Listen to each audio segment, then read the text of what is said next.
It's thinking.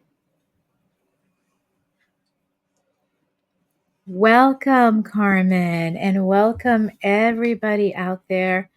Happy Saturday morning. I am so grateful that you're here. If you're here and want to ask a question, make sure you just type in the comments. We will be able to see it and answer it.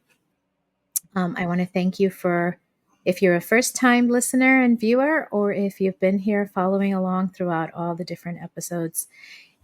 During our Lost series, we actually talk about loss, different types of losses, and our intention and hope is to give people a forum and a place to reflect on their own losses and also maybe get some pearls of wisdom or advice from those people that are on the call that have been through a series of losses. Today, I have with me Carmen Sorice. Carmen, tell everybody a little bit about you before we get started on the topic of loss. Yeah, absolutely. Dr. Renee, thank you for having me on. I've watched some previous episodes and I've learned a lot from them, so I'm glad that I can be participating. Carmen Sorice, I live in northern New Jersey. I'm married, have 3 kids. I've been in high-tech sales for a while, started out as an engineer, moved into sales. So I have an interesting balance in that regard from a professional perspective. And I've recently been finally being vulnerable and talking about my losses. And it got to tell you, it feels good personally to release that. And I learn from everyone every time I have a discussion.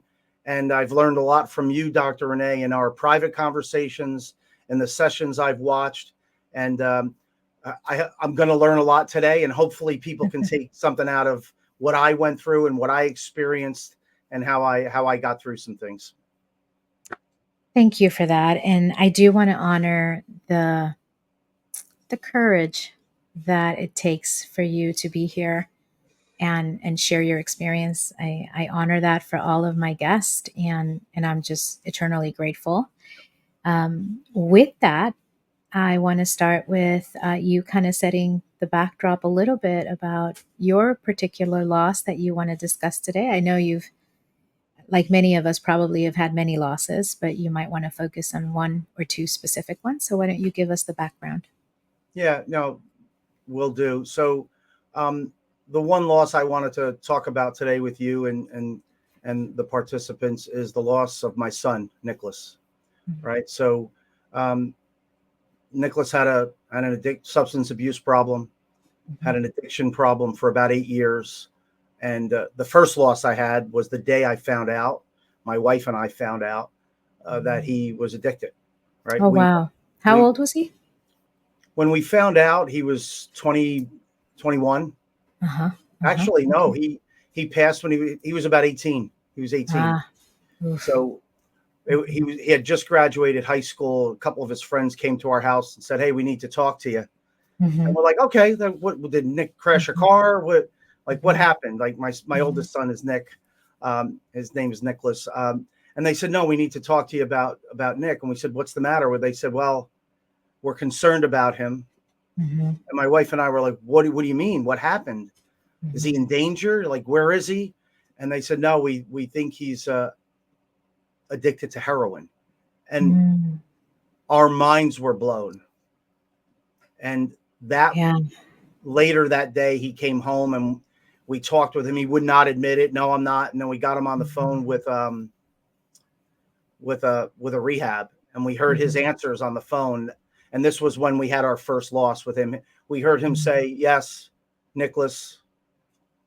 Yes, heroin every day, 1 to 3 bags a day." And my wife and I, our hearts were on the floor. We just were at a complete loss. We knew he had the type of personality that he was impulsive, and we always thought we had to worry about things like that, but never that drug, that severe.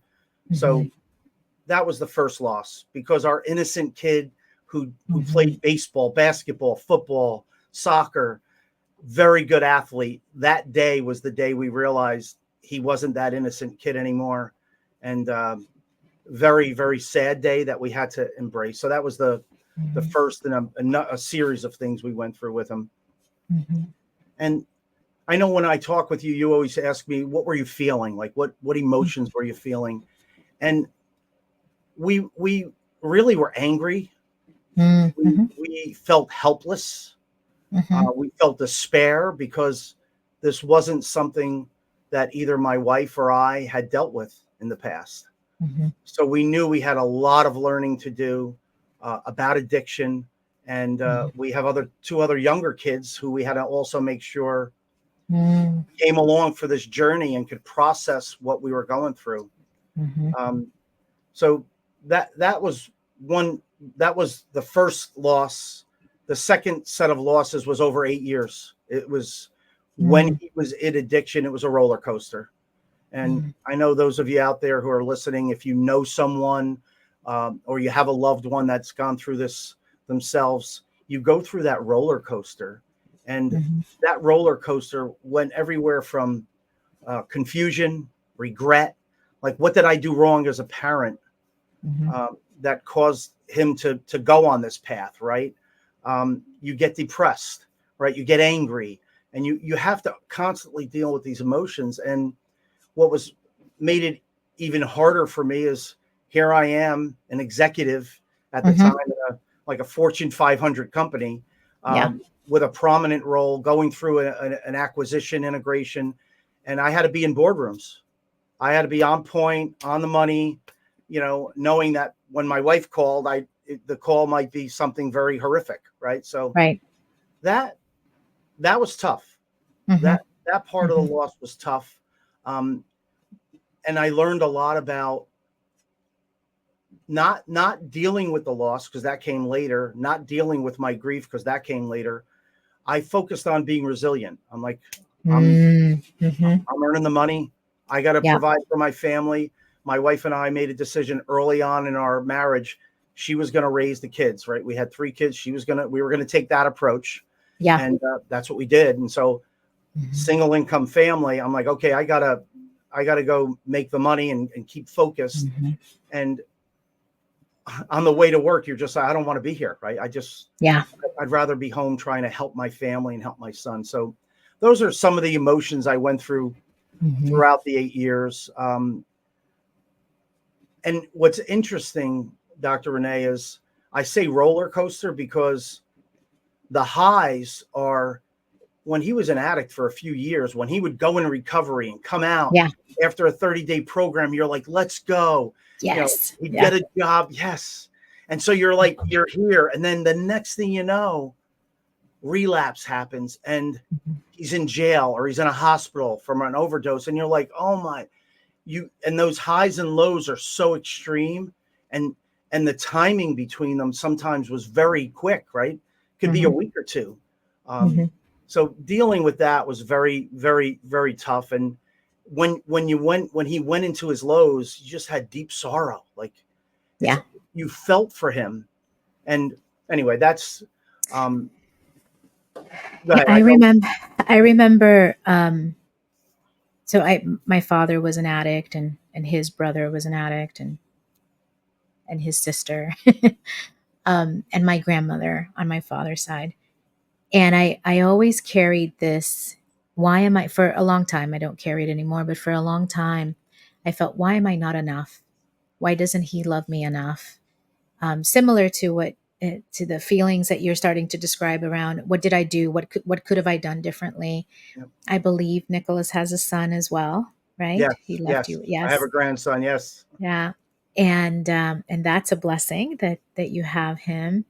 But it's you kind of get angry at the addict, even though the addiction is coming from a place of illness and a place where there's a lot that I had to learn from addiction. What did you learn about addiction that helped you understand Nicholas's struggle? Yeah, it's a great question. I learned a lot.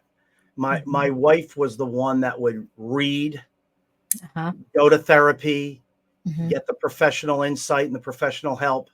I Hmm. was more the practical day-to-day guy, Mhm. living through it. But what one thing I learned is the whole idea of it being a disease, right? Mhm. Mhm. I didn't think of it like that. To me, Yeah. it was all about personal choice, right? Mhm. And in the Mhm. beginning, I would say, Nicholas, you made a choice. We've Mhm. told you what would happen if you said yes to certain drug.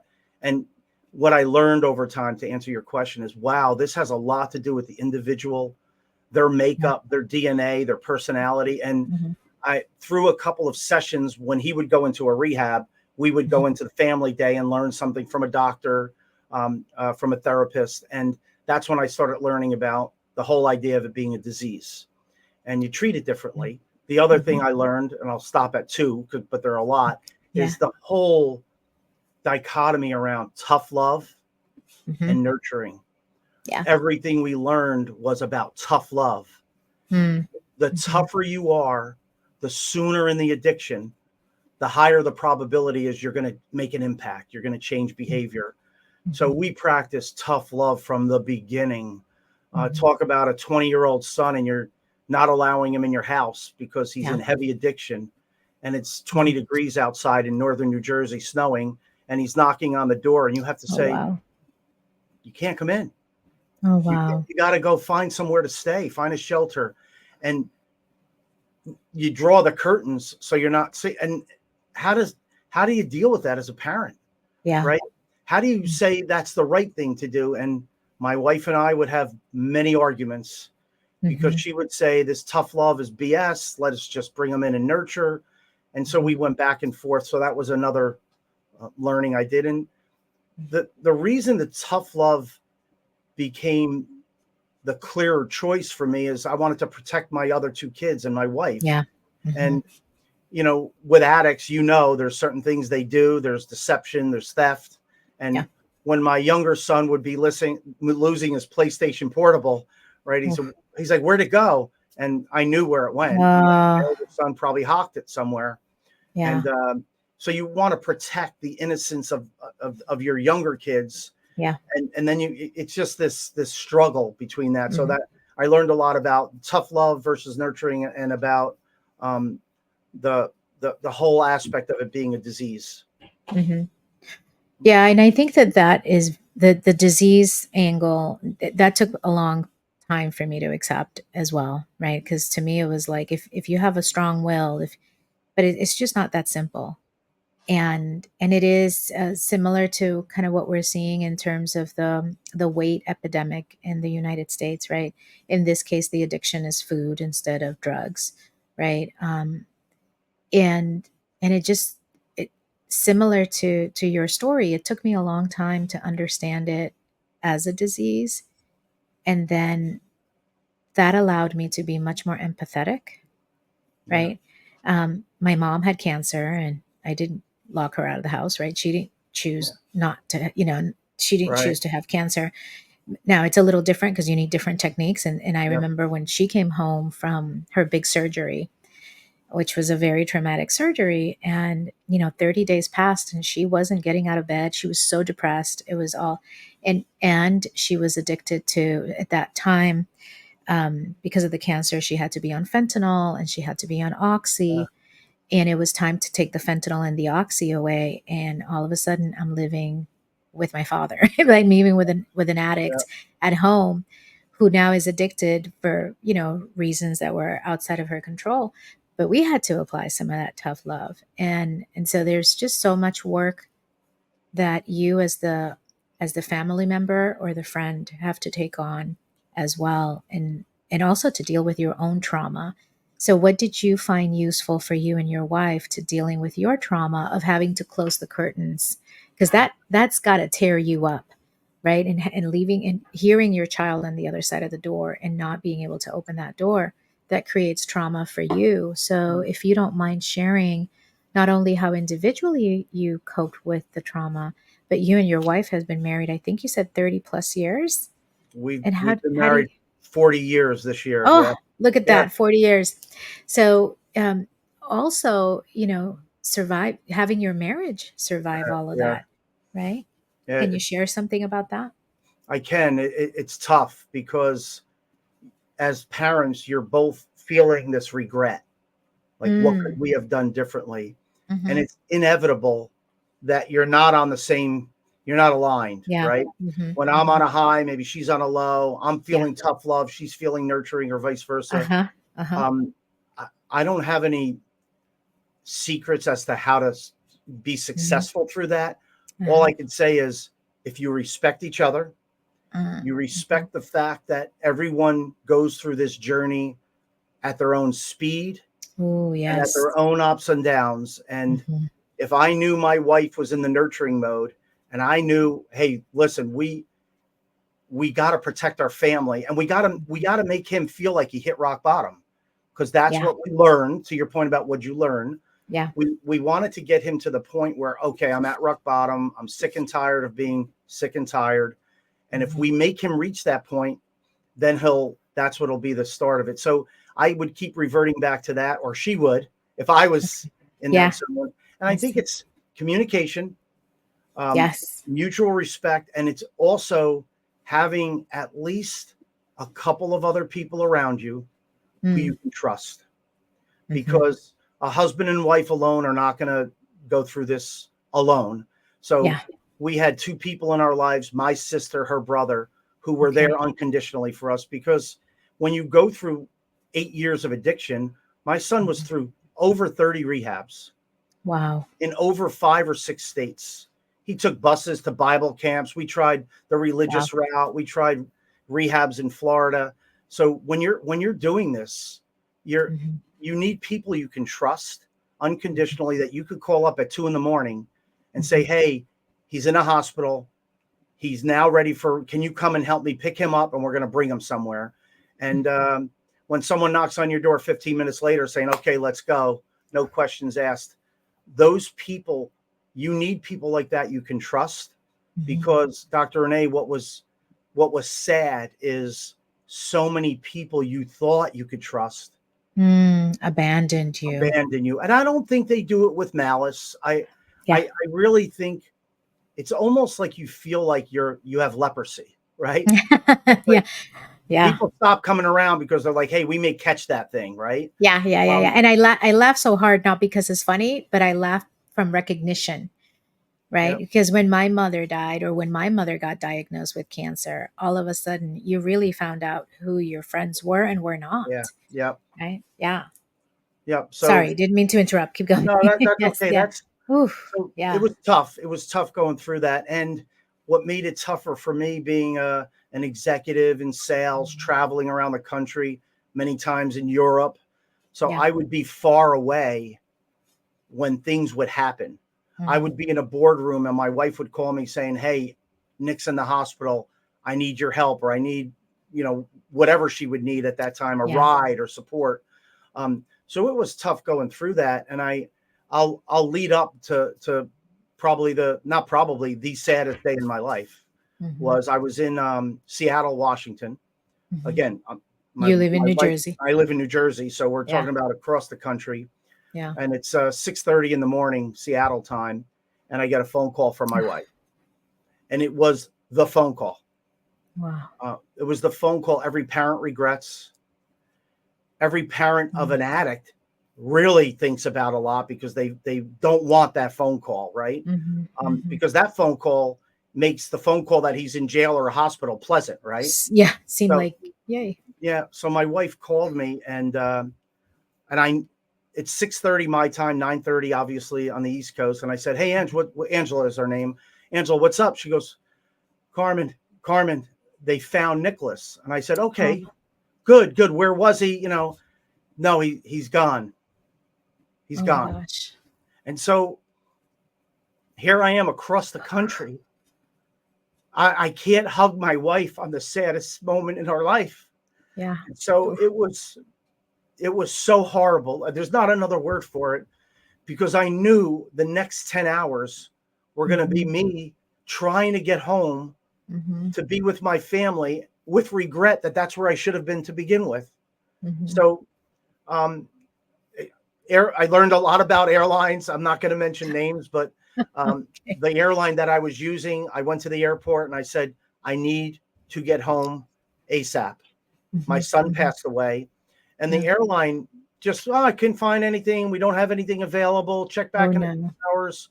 And I'm getting irate. Wow. And I actually went, I will say this name. I went to Alaska Airlines, which I've Uh-huh. never flown before.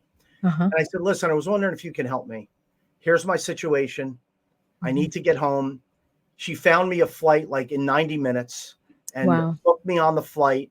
And I'll never forget that because I didn't know Wow. how long it was going to take. And then Mhm. never mind the plane ride home. But when I finally got home at 8 p.m. that evening, Mhm. East Coast time, and I walked into a house of 20 people, it was a groundswell. Everything came right to the surface again because I was home and I was experiencing it. So it just was, like I said, the saddest day in my life. And Mhm.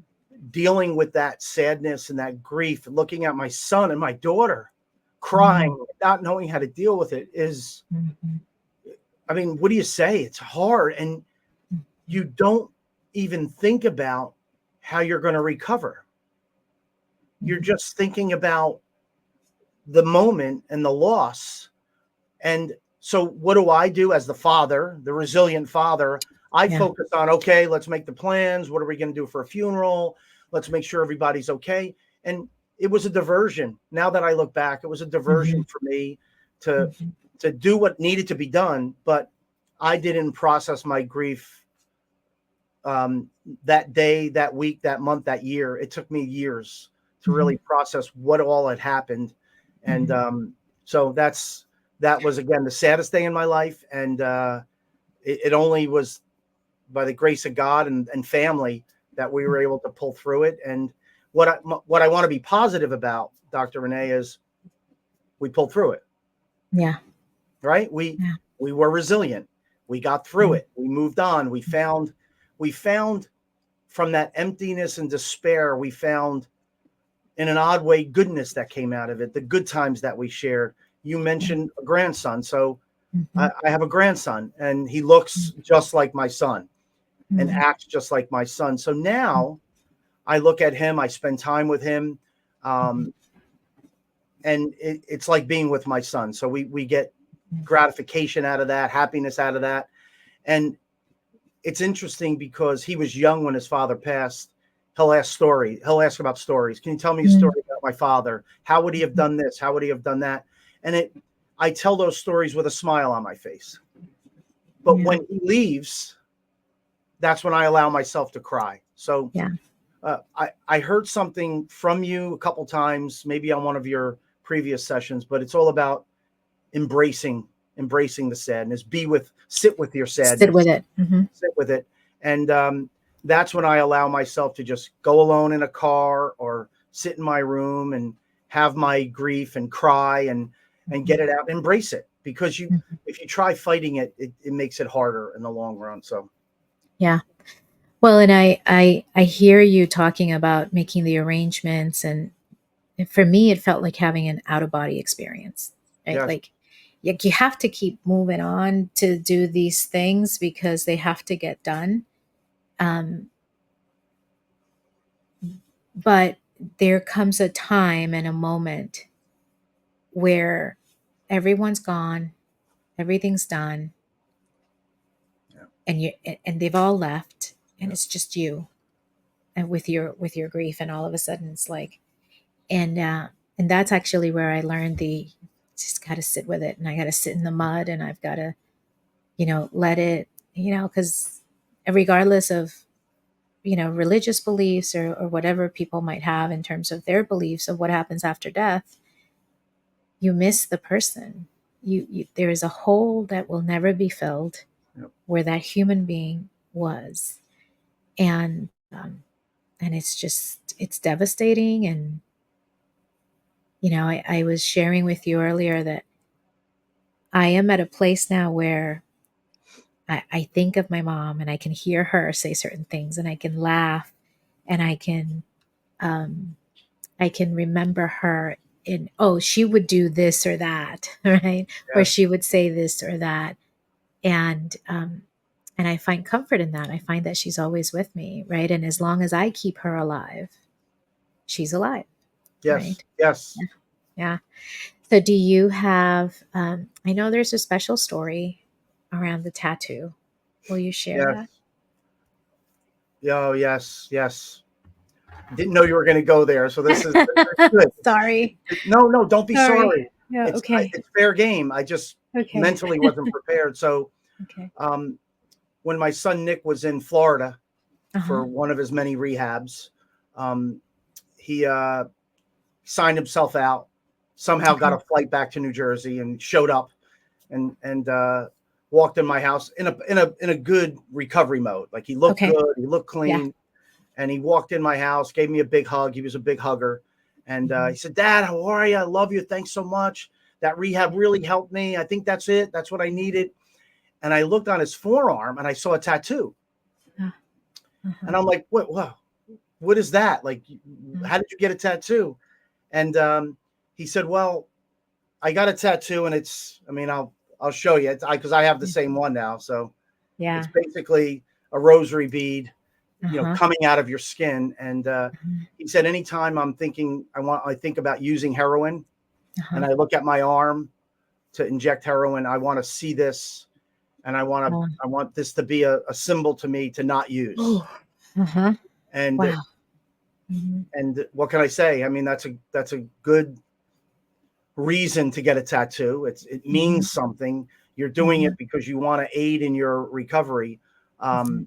And so now, fast forward, when he passed, I don't have any that's the only tattoo I have. When he Mhm. passed, I went right to the tattoo parlor and said, okay, I want to here's a picture. I want to Mhm. get the same one. My younger son was with me. He has the same tattoo.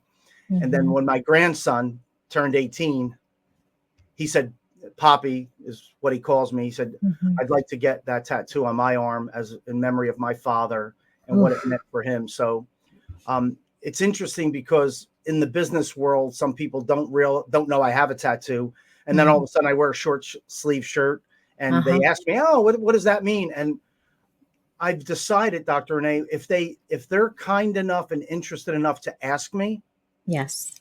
I am going to tell them the story. And many times I realize they can't handle it. They'll cry. They'll Yeah. say, I'm sorry. I'm sorry. I'm like, no, you asked me a question. And so I'm Right. going to be honest with you about why it's there and what it means. So, and Yeah. to me, it's a symbol of not only that specific story, but it was my son's struggle with Mhm. constantly trying to get better, trying Right. to fight his disease Right.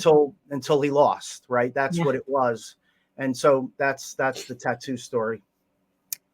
Yeah, and I think about,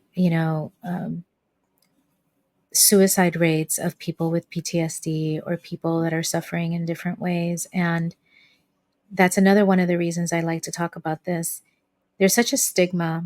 For us, both of us were high ranking executives at large corporations, and there's an expectation, almost like an unwritten expectation, that you have this persona and that Yeah. you have success in your professional career. So you've got all your shit together, Yeah. right? And it's almost like you can't let other people see, right? And when you share something so personal, when they ask you about the tattoo, and um, I notice that people get really uncomfortable. They Yes. don't want to talk about it. They don't want to mention, you know, oh, okay, sorry. And what I've learned is what you just said. It's not about you. It's about, in that moment, it's about that they are not ready to deal with their own stuff. And you've gotten to this place where I've gotten to, like, it's okay. I want to talk about my mom's disease, and I want to talk about her struggles, and I want to share, because I feel like I'm honoring her, Yes. right? Not just keeping her alive for myself, but I'm honoring her, and her sacrifice wasn't in vain. Like Nicholas's sacrifice was, Yeah. his struggle wasn't in vain, right? Right. Did you encounter it? Do you feel that in corporate you have to kind of keep this image, and you kind of had to? 100%. Yeah. It was, you didn't know how it would be perceived. Would it be a Uh-huh. weakness? Would they think, oh, let's just write this guy off because if he's dealing with something that serious, he won't Heavy. be able to focus on his Right. work. Where now I realize people who have been through those tough things Yeah. it, are better sometimes at the professional world. It helped me as a pro, as an executive. It made me a little tougher Yeah. because if somebody came in and said, "Ah, you know what? I didn't get the project done because my daughter was sick last night. She threw up on my," I'm like, you got to come up with a better excuse than that. Like, Yeah. come Yeah. on. Yeah. Like, Yeah. I would be bailing my son out of jail at like 2 a.m, Yeah. right? And then Yeah. bringing him to a rehab with 2 hours sleep. I'd come to work and have to deliver something, right? You just move on. And it makes me think about resilience, right? So if I could Uh-huh. just say a few words on that, because Yes, if please. somebody's listening to this, as people are listening to this, I don't want them to just feel sorrow and sorry and Yes. pity. It's I got through this. I'm getting through this Yes. because of three things that made me resilient. One is you have to have the right mentality, right? Mhm. Whether it's talking to people, reading Mhm. books, watching programs, Yeah. get that right mentality, get that right mindset that you're going to be getting through it. See it and it'll Yeah. become real, right? See it Yeah. and see it into existence. So that's Yes. mentality. The second thing is adaptability. You asked Mhm. me, what did I learn about addiction? Well, I wouldn't have been resilient if I wasn't adaptable. I had to learn about it. What do I do? How do I work with my family? How do I work with my son? How do I try to get him better? Um, Yeah. and the third is trust. And I mentioned it earlier. You have to have people you Yeah. trust. And it's just human to know that a good human feeling to know you could call someone Mhm. at any hour of the day and they're going to answer the phone and answer your question. And as long as you don't abuse it, right? You have to have Yeah. respect, but that trust is what you need. And those three things help me get through it in my personal life and Mhm. also in my professional life. Mhm. So that's those are the three things. When people say, "How did you do it? How are you still working? How are you doing this?" Yeah. Because let's be honest, there are days that I didn't want to continue doing this, right? I just said, Mhm. okay, maybe I should just retire early, sell my house, go live in an apartment and just be Yeah. done with it and just process it. But you push on for those around you, like on Mhm. an airline when they say, if anything Mm. happens, put your oxygen mask on Yeah. first, then take care of others. My message to people is take care of yourself, take care of the people you love, do the right things to stay healthy, and that'll help you be resilient. Yeah. And also I would add to that is there is no shame in the grieving process. That emotion should not exist. Because there are days where, I feel like it's 15 months now since my mom passed. I feel like I'm in a much better place. But there are days where I just want to curl up in a ball and stay in Yeah. bed. And the grief almost consumes me all over again. But I've learned to give myself a lot of grace. And that doesn't mean that I'm not resilient. It just means that in that moment, that's Yep. what I need. And do Yep. you find that you have something similar? I mean, Nicholas has been Yep. gone now for how many years? 13 years.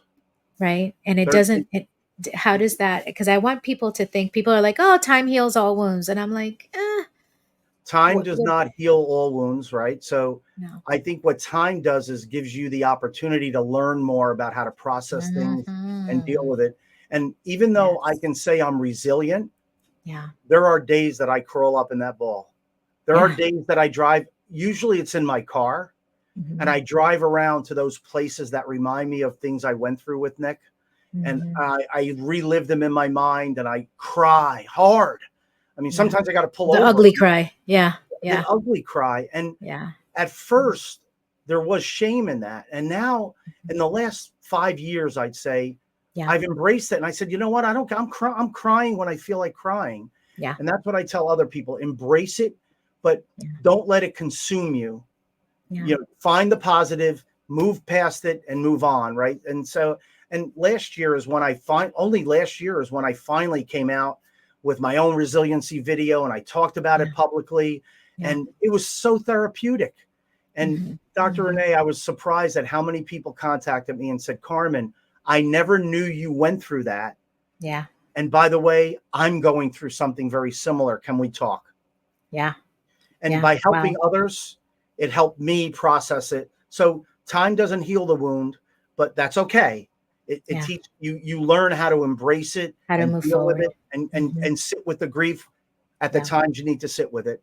And then at times that you need to be there for your loved ones, your family, then you need to be the positive shining star to show them that, hey, Yeah. life is good. Let's find the good moments. And Yeah. that's how I've worked through it. Yeah, and I want to I want to also give people who are supporting someone that's gone through a loss. You don't have to be heroic. You don't have to come to the house and clean and cook. It's okay if you just sit in a room with them and hold their hand, or just sit there. My husband has always been great at, giving me my space but being there. Yeah, And because I think people kind of shy away and treat you like you have leprosy because they're yeah, like, I don't know what to do. I don't know what to say. Don't say anything. You don't have to say anything. And you mentioned something before. Other people that have been through it, they know. I have a very good friend who lost her husband. Her kids were very young. She lost her husband very suddenly. And she just knew. She's like, I'm here. And she would just check in and I love you. I'm thinking of you. And that's all. And that's yeah, what I needed. Right. One of the questions I like to ask my guests, this has become a reoccurring theme, is do you have a ritual or a something that you do every year or every 6 months or however often that you do it to honor and you do it because you know I don't know, Nick liked a specific food or he liked a specific holiday. Is there something like that that helps you remember him joyfully that yeah. you want to share? There, there are several things. Most notably, um, we're an Italian family, so a lot of what we do centers around food. Uh-huh. So whenever we have a pig roast or a seafood festival at our house, it's inevitable we'll remember Nick, mainly because we'll remember pictures we took with him Ah. in previous years when we had those same Mhm. events. But probably the single most impactful thing we do is May 18th is the anniversary of his passing, Mhm. and every May 18th, Mhm. it's not planned. People, we know people are going to show up at our house, right? Oh, wow. They'll call 2 hours before. Hey, we're in the neighborhood. We're going to stop by. Mhm. And this past May 18th, here it is, 13 years later, we had probably 30 people at our house. Just an Oh, wow. impromptu, um, Mhm. till 4 in the morning, sitting on my deck, sharing stories about Nick with Yeah. my grandson, who Yeah. now is meeting people he's never met before Oh, and wow. asking them, "Oh, you knew my dad? What would he do here? How did he do this? Or was he really Mhm. good at baseball, or did he just think he was good?" You know. And so it's May Mhm. 18th every year. We do that, and the first year we said, "Hey, let's all meet at this site, and we're going to remember Nick." But after that, we never did anything formally again. But Mhm. inevitably, it happens, and it's very therapeutic. However, when May 1st hits, Mhm. my family gets into a funk. I'll call it a funk. And my Yeah. wife and I inevitably argue more. And then Mhm. by May 3rd or 4th, she's like, this month, I always Yeah. think about him and it's hard to wrap my head Yeah. around it.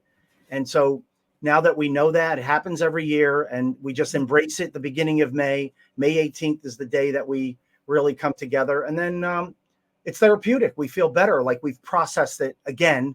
And Yeah. inevitably we learn something every year because of that. So it's a Mhm. great question, and that's what we Mhm. do. How old is your grandson now? 20. Oh, wow. Yes, yes. Yeah, Wow. Yeah. yeah. So Yeah. What a gift. he's an adult, and now he looks more and more like his father, talks like his Mhm. father. There are people. One of my friends walked in on May 18th, and he hadn't been here in a few Oh, years. wow. And Uh-huh. my grandson was sitting on the couch, like with his just taking a nap, and Uh-huh. my friend goes, "What? That's Mm. weird. I thought that was Nick. That was a Yeah. weird feeling." And I'm like, "Yeah, you haven't seen him. He's older now and he's adult and yeah, so but Wow. it is a pleasure. And Yeah. needless to say, when we found out Nick was having a child, it Uh-huh. wasn't a time where he was married and we were all like, "Hey, let's go." It Yeah. was like a phone call from someone saying, "Hey, just so you know, like my daughter's pregnant, right? Oh. Your son's the and we were that would talk Oh. about another low moment of your life. And Uh-huh. it was one of the lowest moments of our lives, but it became one of the best moments of our life because if that hadn't Mhm. happened, we wouldn't have had my grandson. He wouldn't Mhm. be part of our life. And he tells me that. He said, "I'm so Wow. glad. I'm so glad I'm here and I have you." Yeah. So what the lesson Wow. there, Dr. Renee, is sometimes you go through life and you think you're at your lowest point, something happens, an event happens. Sometime later on in life, you'll figure out that was God's way of doing what he needs to do, right? My son had a saying, Nicholas had a saying, it was God is always on time. Ah, And oof. he said, Dad, God is always on time. Like it'll work its way through. And Mm, he would say that when he was late to go to a court date. And I'd go, I don't want to hear that. Like you're late. Like, well, yeah. God's always on time. But in the end, after he passed, I'm like, well, Nick knew God's always on time. Mm, And this was his time. So that helped me mm, process it. mm. Whew. Well, Carmen, thank you so much. And what a blessing, right? Sometimes tragedy presents us with many gifts. Um, and thank you for sharing the gifts that your tragedy gave you. And also thank you for sharing Nick with us and honoring him in such a way. Um, because I want to make sure people know that there is no shame in addiction or depression or, um, yes, these are all things that are not pleasant. They're difficult to deal with. But to your message of resilience, it's they're brought to us for a reason, to teach us something, to give us something. God is always on time Yeah. with his lessons. And I certainly know that I wouldn't trade a moment with my mom, good or bad, or with my dad and his addiction, good or bad, because it taught me resilience and it taught me a lot of things. So thank you so much. Thank you Thank, for all of thank that. you. Thank Yeah, you and for having me. And yes, I mean what I say. Speaking to you every time I talk to you, I process things differently. I learn something, and that's a lesson to people. Don't be alone. Talk yeah, to others. Get input. Don't create this little cave for yourself that you feel like the shame is going to prevent you from talking to others. And you mentioned something earlier, and I'll end with this. yes, If you know someone going through addiction, right? If you know another parent whose child is going through addiction, probably the worst thing you could do is just stay away. And yeah, your point is, don't think you have to be an expert in addiction to call them. Just say, "Hey, how are you doing? You want to go catch a movie? You want to meet up for dinner or lunch?" mhm, It could be those individuals, and I know because I went through it. yeah, Sometimes you don't even breathe. You yeah, need air. You need normal moments to just live life. And so, even if you know nothing about addiction, the phone call to someone that says, "Hey, I was thinking of you and just yeah, wanted to know if you wanted to go grab a bite to eat or something." That alone, even if they don't accept it, is helpful because they know mhm, somebody's thinking of them. yeah. And if they take you up on it, it's therapeutic for them. And so that's what I encourage people to do. If you know somebody going through addiction and they need help, just reach out, even if it's just to say hello, want to go catch a movie or have dinner or something. Yep. Thank you, Carmen. We had some comments on the chat. Thank you so much. The comments were like in the movie Coco. Um, it teaches us that our loved ones are always with us as we remember them. And the other comment was, "Thank you, Nick. What a way to be resilient." Thank Wow. you to everyone. We hope that this gave you some information and dispelled some misconceptions around grief and loss, and gave you some tools and some hope. We appreciate you. Thank you, Carmen. Thank Have a you. beautiful rest of the day, everybody.